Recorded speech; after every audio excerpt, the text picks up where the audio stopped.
No, he's right. I said, oh, look at this beautiful sunny day. We blew it. And then I went outside and we were freezing. You would have been very unhappy. The sun was very deceptive, I will tell you. It is cold out. And I'm sort of saying, that was so beautiful today. Maybe they should do it there every 4 years. Does that make sense? I don't know. Because, the outdoor thing is really good, but it gets a little cold around this time of the year, as some people have noticed. And a lot of times they suffer through it. There was no suffering in that room. It was 72 degrees. It was perfect with the best acoustics I think I've ever heard in a room. This is not so bad either. But I just want to say, you're a younger, far more beautiful audience that I just spoke to. And I want to keep it off the record. I want to keep that off the record because I don't want to have all those big shots up there. I don't want to think you're more powerful than them, you look better than them, and I love you. Now, we just had a great time. We just had a great day. This was amazing. When you think we took a journey, I mentioned in the speech, a lot of people said that was not a journey that was possible, and it was indeed possible. I didn't really know too much about what they were saying when they said that, but a lot of people felt it. And we hooked up with J.D. very early. I watched J.D. over a period of time. I endorsed him in Ohio. He was a great senator and very, very smart. The only one smarter than him was his wife. That was, I would have chosen her, but somehow the line of succession didn't work that way, right? But now she's great and he's great. This is a great, beautiful couple and unbelievable career. I just said to him, you are very upwardly mobile, because he hasn't been doing it that long, but he picked it up so quickly. Remember, the first week was a little bit like the fake news was hitting him really hard.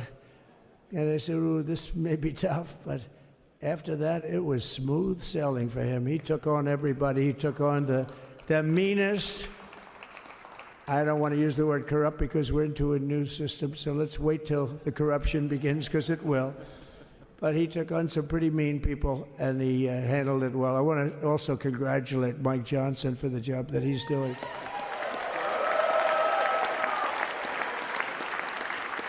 Steve, we gave him a majority of almost nothing, and then I said to make it tougher on him, let me take 2 or 3 of the people, right?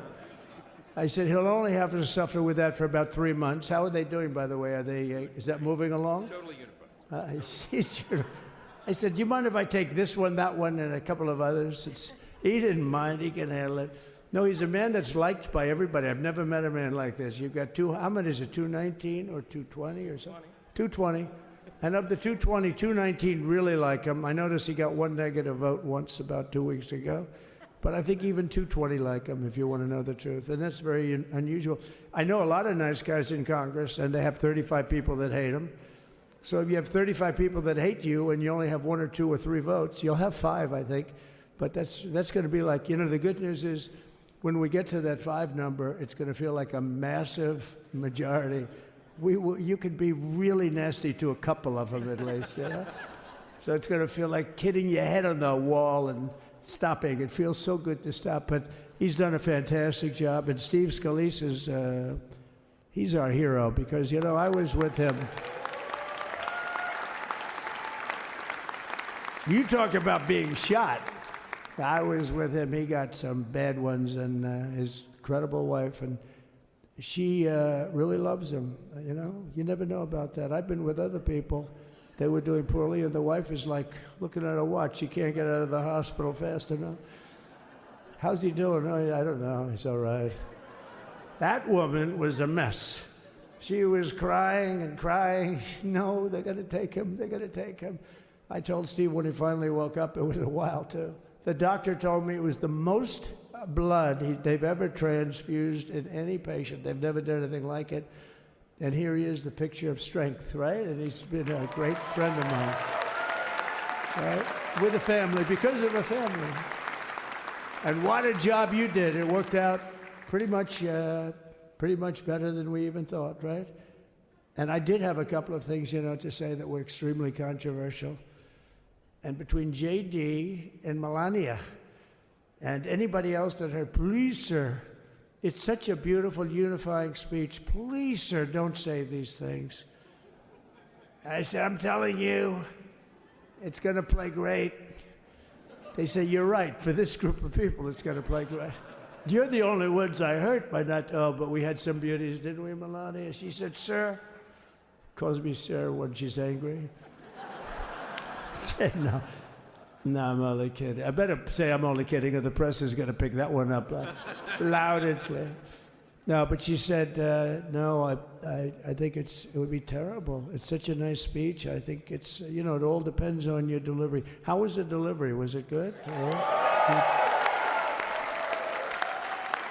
But she said it's such a beautiful speech. You can't put things in there that you were going to put in. And I was going to talk about the J6 hostages, but you'll be happy because, it's action, not words that count. And you're going to see a lot of action on the J6 hostages. See a lot of action. And I was going to talk about the things that Joe did today with the pardons of people that were very, very guilty of very bad crimes, like the Unselect Committee of Political Thugs, where they literally, what they did is they destroyed and deleted all of the information, all of the hearings, practically not a thing left. They deleted all the information on Nancy Pelosi having turned down the offer of 10,000 soldiers. You wouldn't have needed 10,000. You could have had 500, and it would have stopped. Because we may have had 1 million people that day, the people that were there. You don't see any photographs, but we have a lot of great photos. But you don't see those photographs. They don't put them in. They show the people at the Capitol. But I was talking about that. I was going to talk about that. They said, please don't bring that up right now. You can bring it up tomorrow. I said, how about now in front of the I'll bring it up right now. This little time delay is good because we're getting great reviews on the speech. Now watch. They'll take the speech and say, I didn't like it because he left there and he talked to people.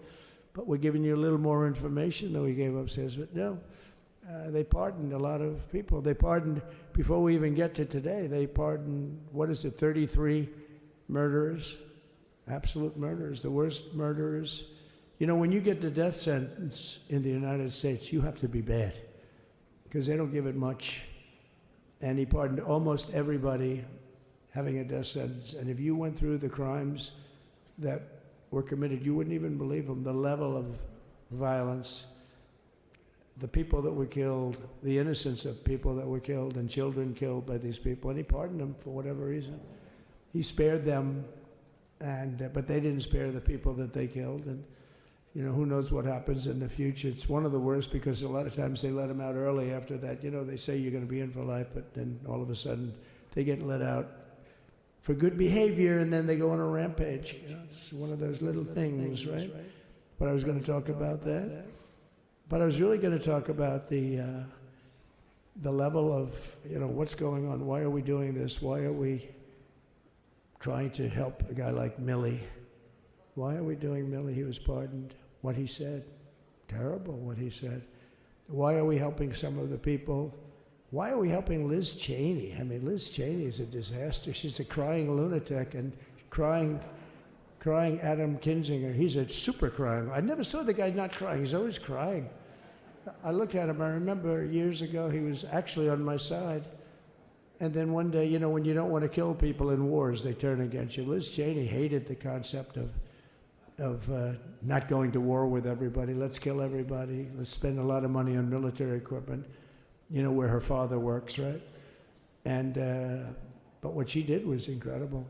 Think of it. They destroyed and deleted all of that information that went on for almost 2 years against Trump. And the reason they did, because it was all false. Like the person that said, I tried to strangle a Secret Service agent. That's one of the toughest human beings I think I've ever seen. I actually had a friend saying, please don't change that, sir. You are the coolest sucker in history. Remember, she said, I put my hands around his neck because he wouldn't go to the Capitol. Made up fiction. And I was rebuffed. And the guy on the right is a massive weightlifter.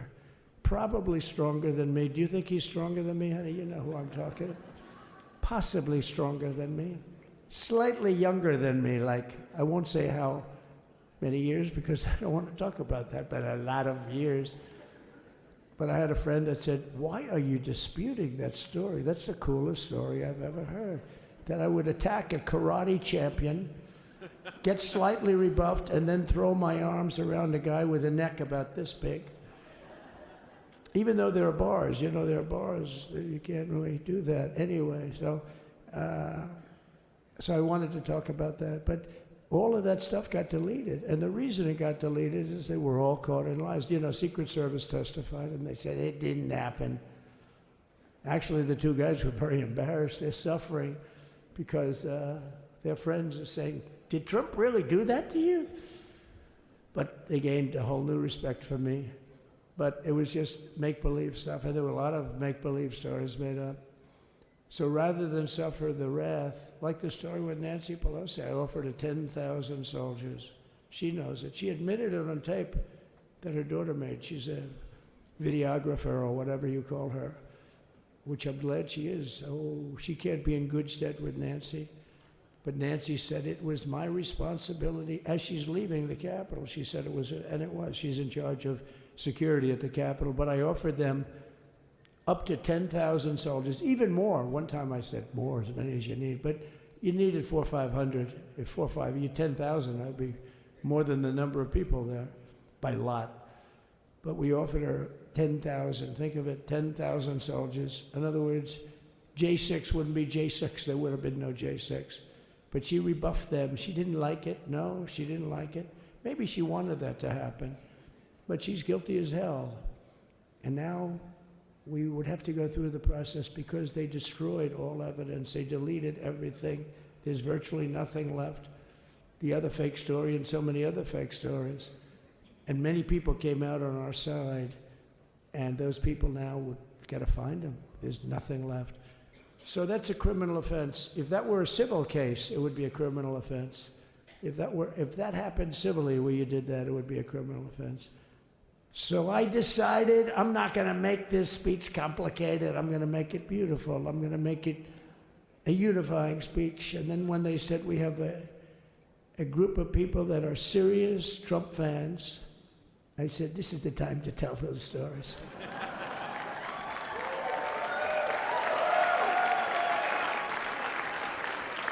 He knows. So anyway, but seriously, I'd like to, I think it was a tremendous success. I think we're very lucky we put it inside because it is really cold. We just went to the helicopter out of respect to something that's taken place for a long time. I guess it's as old as helicopters. You used to get into a stagecoach, now you get into a helicopter. Times change.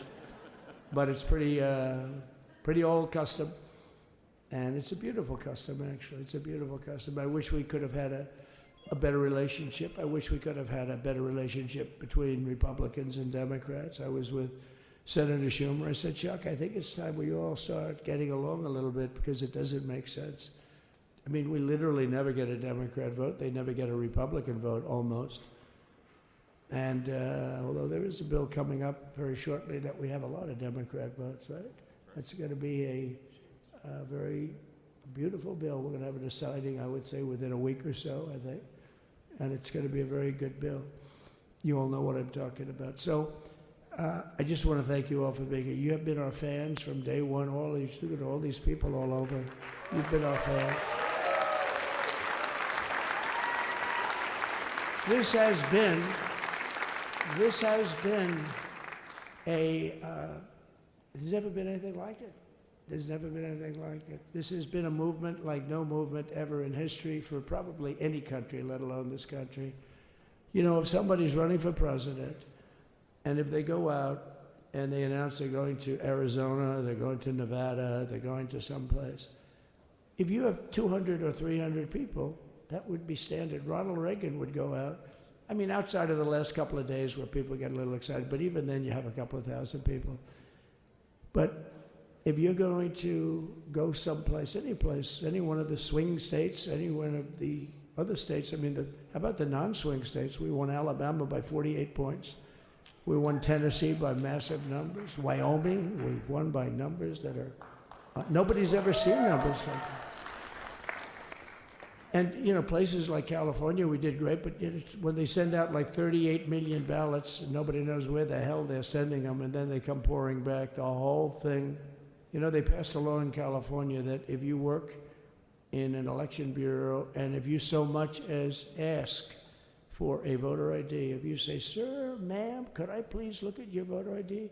They have the right to put you in jail. You're a criminal. Can you believe that? There's only one reason that happens. They want to cheat.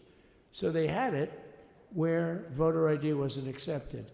But now if you even ask for it, this is seriously a bill that was just signed, passed in their legislature, and it was signed. And I think when we get things cleaned up and we get back to a little bit of normalcy, I'm going to ask the speaker to really get involved, because I think we would have won the state of California, because, you know, if you look at my numbers with Hispanic, we're at 56%. And we were winning. We won the Texas border that had never been won.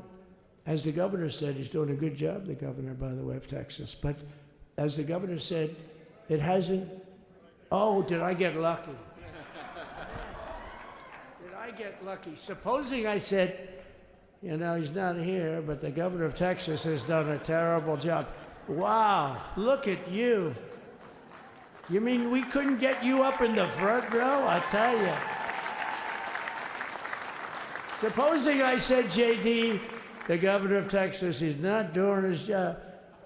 You heard what I said. See, I didn't know you were there. I said he's doing a great job. He's doing a phenomenal job. But now you're going to have a partner that's going to work with you, because you didn't have, not only didn't he have a partner, he had people selling the wall, right? We have a fence structure that we worked on, the governor worked on with me. And I didn't love it, to be honest with you. I wanted a nice precast concrete, you know, 40, 50 feet high, like a beautiful, could have been a T-shape, Y-shape. I love construction. I wanted that sucker to go up maybe 50, 60 feet. It would have looked beautiful, a nice Y shape. And they said, the problem is, sir, they climbed that like a rabbit. I said, what do you mean? No way. And they brought some of these guys out. They climbed it like... And the other thing is you hit it with acid and the thing will disintegrate. You know, they have things for concrete. So they needed very hardened steel, very special steel. And then they needed 7,000-pound concrete inside that steel, inside that steel. And then they have a rebar that's the toughest steel made. Very hard to cut. So this is why very little is cut. I mean, it's right. And then they put a anti-climb panel on top. I hated it. I said, it's so unattractive. And I said, why would that work? I don't believe it works. And I went to watch the Border Patrol, gave a display. We had actually two sets of climbers. The guys that climb up walls with drugs on their back, I mean, they got like 60, 70 pounds of drug, and they go as fast as you can walk. They go bip, bip, bip. Or we have Mount Everest type climbers. And honestly, the drug guys were much better. I couldn't believe it. The drug guys blew them away, right? But it's true, the anti-climb panel, they couldn't get around it. They just couldn't. You didn't have it. So sometimes you sacrifice beauty for efficiency. And we did. So we built this wall, and we built over 500 miles of wall. That's why we had such good numbers. The famous chart that came down, very thankfully, the chart that came down on my right, Governor, had I not looked over there, I'm not speaking right now. You might be speaking here. You want to know the truth? You, JD, we've got a lot of great people in this party, but I got very lucky, but we had the best numbers we've ever had. But I bought, you know what happens is when you fill it up, it's like water. You fill it up. Now we have 571 miles of wall. And they would always say, you know, when we renovated a wall, so there'd be like a piece of plywood sitting there for 60 years, or a 2x4 sitting for 60 years on the ground and rotting. Because, you know, and they'll say, you didn't build a new wall. Here we're building 50 feet up in the air, and 30 feet sections, 50-foot sections, all steel, all concrete, all everything. And all, by the way, they don't even want me to say this, but what the hell, it doesn't take that long time. They're all wired for all of the equipment. We put wires in everything so they can easily wire for all the different types of equipment. And if there's a doubt, we have to wire. whenever we just look, you just find the wires all over the place up top, so we can just hook it up. We don't have to have wires on the outside, which wouldn't do too well, right? So anyway, so we built an extra 200 miles of wall, and the governor wanted to buy it. He tried to buy it, and they wouldn't sell it to him. He wanted to put it up himself. Could have been done in 3 to 4 weeks, 200 more miles, because when you do it now, they just keep going further out, further out, further out, getting around. So we did an extra 200 miles, and it was all bought, and they announced that they're not going to put it up. And that's when I realized they wanted open borders, and that's when I realized that people are going to come pouring through the wall like nobody's ever seen before, but you've seen it. A lot of you are here because of that. I made it my number one issue. They all said inflation was the number one issue. I said I disagree. I think people coming into our country from prisons and from mental institutions is a bigger issue for the people that I know. And I made it my number one. I talked about inflation too, but you know, how many times can you say that an apple has doubled in cost? I'd say it, and I'd hit it hard, but then I go back to the fact that we don't want criminals coming into our country. We don't want the jails of every country in the world virtually being deposited into the United States, and that man had to suffer with it, and he did an unbelievable job. I'll tell you, he was a very popular governor, but now he's like an unbeatable governor because of your border policies. He was fantastic, and he really was. So. Governor Abbott is he's a great man, great leader, and but it did make him very more. Did you do it? You didn't do that for politics. You did it because you want to do the right thing. But I'll tell you, it sure as hell worked for politics too. It's self-preservation. That's right. But no, because the people are demanding it. The people of Texas are demanding it. The people are demanding it all over. So anyway, so we built it, and they wouldn't let us use it. They wouldn't let the governor use it, and other governors, they wouldn't let him use it. But he was the leader of the pack and did a great job. And then we heard about a month ago that not only wouldn't they let us use it, they were selling it. They were going to sell it for 5 cents on the dollar. Now, 5 cents on the dollar then, but today it would cost more than twice as much to build because we bought it like 6 years ago. And it was just sitting on the ground, and that does not do well for the whole thing. But it was just sitting on the ground, and I heard about it, and I called the governor, and I called a lot of people, your attorney general. And here's the story. They were going to buy it, and these are great business people. They were going to buy it for 5 cents on the dollar or less, and they were calling us up, we'll sell it to you for 200 cents on the dollar. In other words, it will cost you twice as much, so it's 200 cents on the dollar. I said, can somebody explain that to a judge? I mean, how corrupt is that? You'd think they'd say, maybe we'll sell it to you for 20 cents, 30 cents, but not 200 cents. So they were going to buy something for 5 cents, and they were going to sell it to us for a fortune. They were going to make it would be, they'd have it down in Fortune magazine, they'd put it of the deal of the year, okay? You buy something like that. But it was so corrupt and so horrible. And when we told that to the administration, they didn't care. They just kept going forward. They couldn't care less.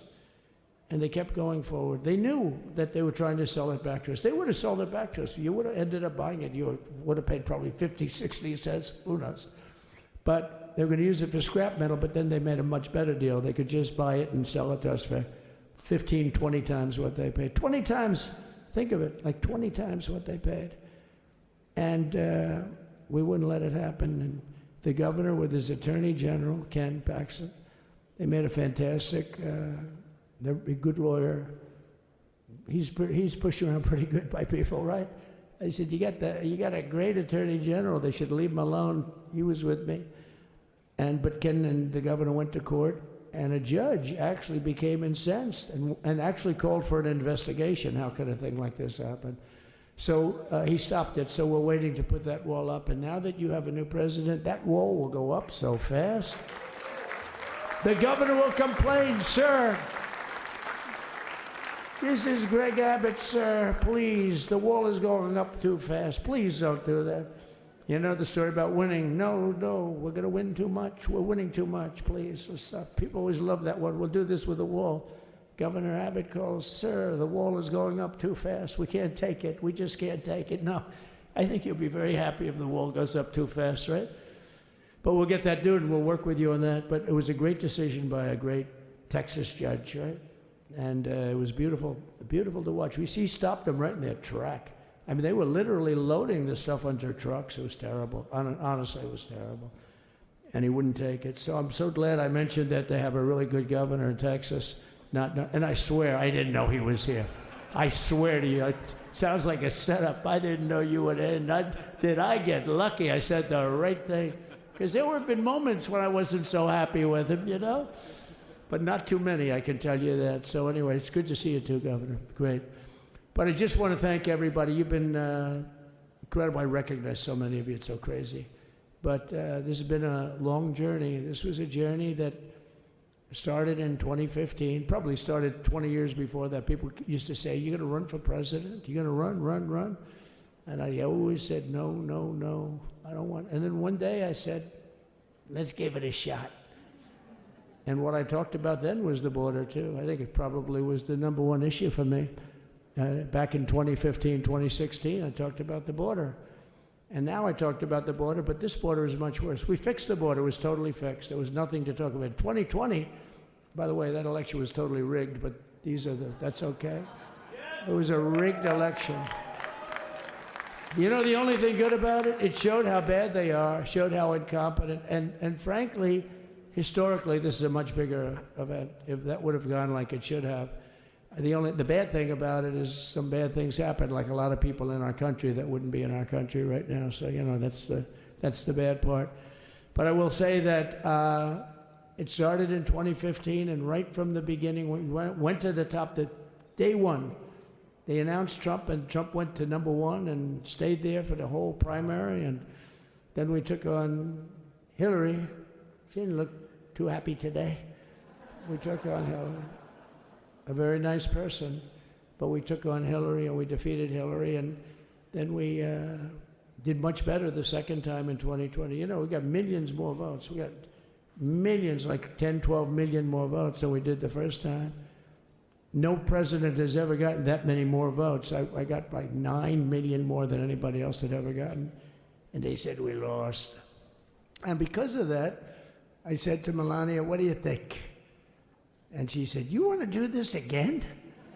And had we lost, and had I thought we lost, I wouldn't do it again, because that's like the ultimate poll, right? But I knew how well we did, and this time we made it too big to rig. It was so big. They tried like hell in the butt. They tried to do it, and around 9:02 they gave up. Last time they did bad things, at this time they just said, yes.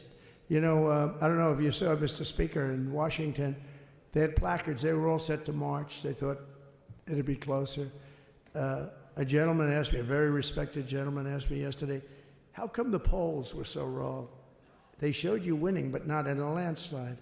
I said, "Because people that are true Trumpers are so angry at the whole polling system and at the writers, the fake news, that they don't want to talk to anybody. So when you call somebody from Trump, 'Who are you voting for?' they say, 'It's none of your business. I'm not telling you.'" And that was probably 40% of the people they called. So they would discard that one, and they didn't show that.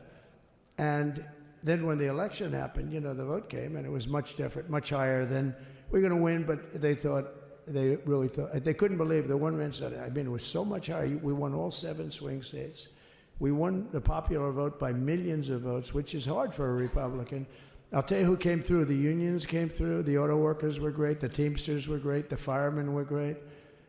I think almost every union was great. The only one that weren't great, although Sean was great, and the Teamsters, Sean O'Brien, the head of the Teamsters, was fantastic. But generally speaking, the head of the union was against Trump, but the union would be with us for like 85%. Look what we did with the auto workers in Michigan. Look what we did with the Teamsters. The Teamsters were unbelievable. They were a solid Democrat vote, and they voted for Trump. So we had a great experience. This has been, now we have to go to work and get it done because we have to do something that's going to be great. We're going to turn our country around, and we're going to turn it around fast. And I think this was a better speech than the one I made upstairs, okay? I think this was better, JD. I think this was much better, and I got to see my friend. So, Governor, take care of yourself. You call me, we'll start working. You know what that means with him? He's going to be calling me tomorrow morning at about 6. And I said, how about next week? You call me and we're going to get it started real fast. We'll really help you a lot. You've done a fantastic job protecting something which is, it's not supposed to be for the states. And amazing job you've done. Thank you very much. And I want to thank everybody. And I have a First Lady who's been incredible. She's been incredible. I shouldn't say this. I'm going to get hell when I say this, but her feet are absolutely aching. You know, those heels. And we thought we were leaving. We were going home. Sir, would you be able to go down and say hello to some of your other fans that are here? I said, oh, I didn't know that. Wow. Did you get to see pretty clearly the picture, I hope? Good. That's good. But because you wouldn't want to make the same speech again, right? But she said, darling, I love you so much, but my feet are killing me. I said, honey, let me just see how far it is. I asked the person. Oh, not that long, maybe 400 or 500 yards. That's 5 football fields. I said, can you make it? She said, we're going to make it no matter what. We're going to make it because we have to go. Right? Right? And then we went out to the helicopter, though, just prior to this and said goodbye. And it's a custom, and the wind is blowing like crazy. And with the hat that she's wearing, she almost blew away. We almost lost off her. She was being elevated off the ground. She almost blew away. No, so we all appreciate it because she's been a great First Lady, a beautiful and a great First Lady. And they love our First Lady. You know, JD, whenever I make a speech, I see hundreds of times, we love our First Lady, we love, and they do, and they should. She's great. So I just want to thank you very much. I just want to thank everybody. And I felt that, I said to JD, should we give him the A treatment, the B treatment, the C, the D, or the F? You know what the F is? Hello, everybody. Thank you for being here. Bye-bye. I gave you the A+ treatment. Thank you. Thank you all. Thank you, Governor. Thank you all very much. Appreciate it.